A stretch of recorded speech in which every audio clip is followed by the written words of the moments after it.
Warahmatullahi wabarakatuh. Saya Nabila Herawati. Saya Sania Arif Sungkar. Saya Sabrina Eka Mulyawati. Kami berada di Galeri Hanarima Craft dan saat ini kita akan wawancara mengenai bisnis UMKM yang ada di Kota Pasuruan. Silahkan menonton. Bisnis UMKM di Kota Pasuruan semakin hari semakin bertambah.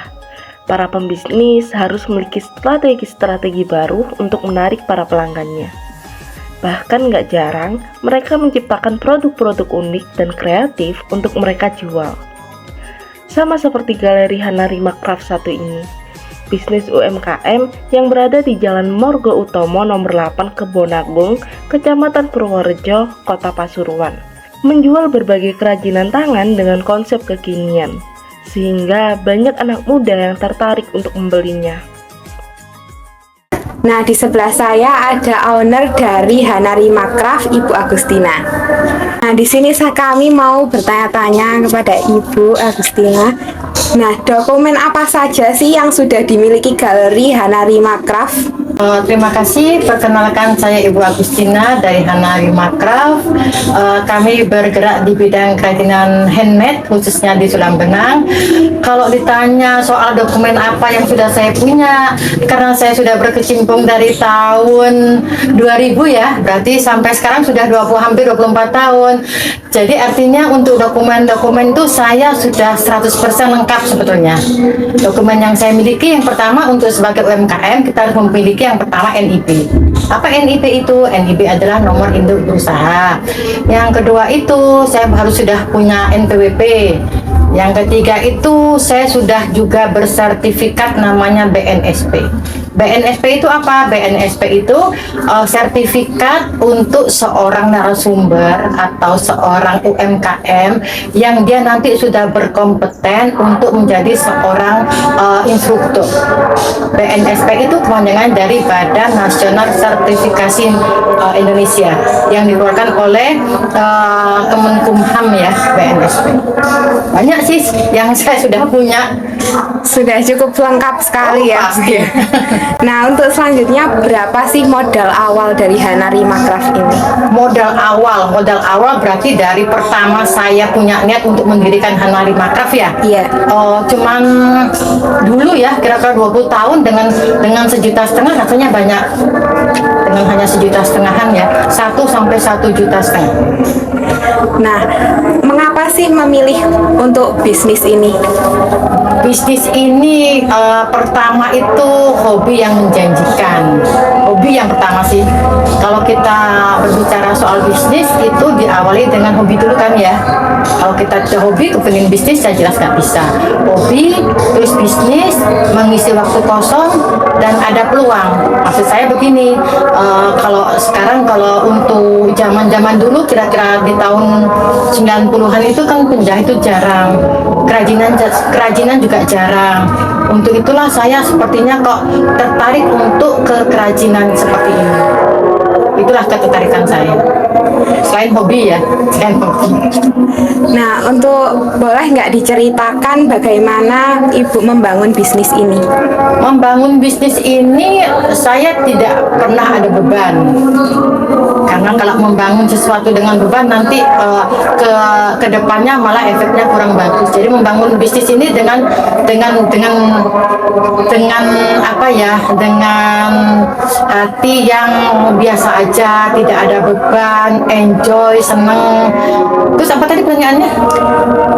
Bagaimana Anda membangun bisnis? Membangun bisnis ini tadi dengan artinya saya tidak punya beban sama sekali.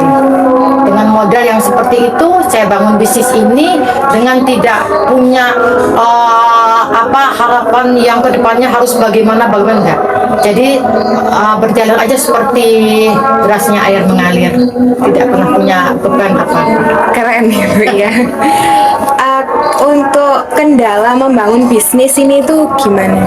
Kendala nomor 1 apa? SDM. Nah itu SDM modal, saya nggak takut modal, saya nggak pernah pinjam uang. Kayak artinya dengan modal sebesar apapun saya nggak gentar ya. Artinya punya modal sedikit bisa jalan. Ayo, yang paling besar itu adalah di SDM. Tahu SDM?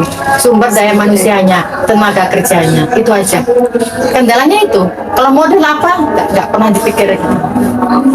Nah, selanjutnya apa yang perlu ditingkatkan di bisnis ini, Bu? Ditingkatkan di bisnis ini, pertama saya harus mencari SDM-nya dulu sebetulnya.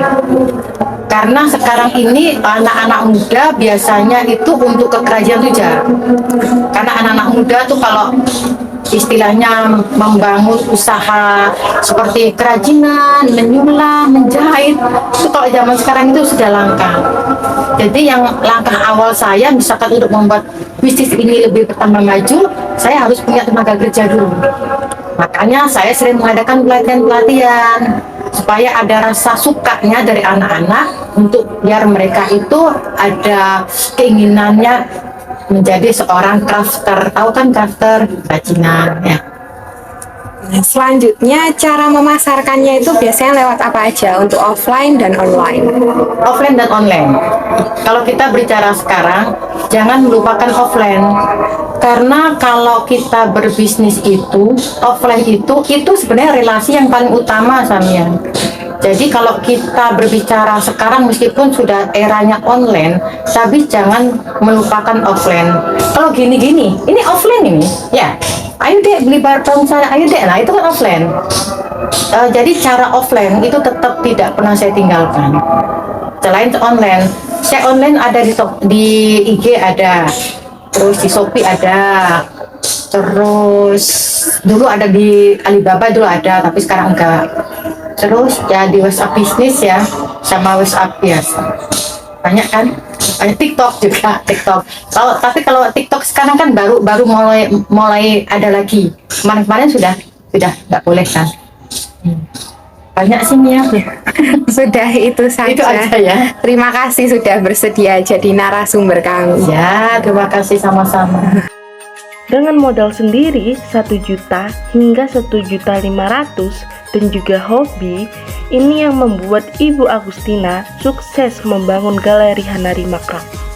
Tak hanya itu, Galeri Hanarima Craft juga memiliki dokumen-dokumen yang cukup lengkap, mulai dari NIB, NPWP, sampai dengan BNSP. Namun sayang, kurangnya tenaga kerja yang memadai menjadi kendala untuk saat ini.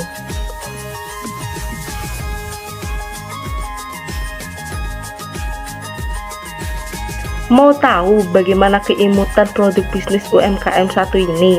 Langsung aja kita intip di dalamnya yuk.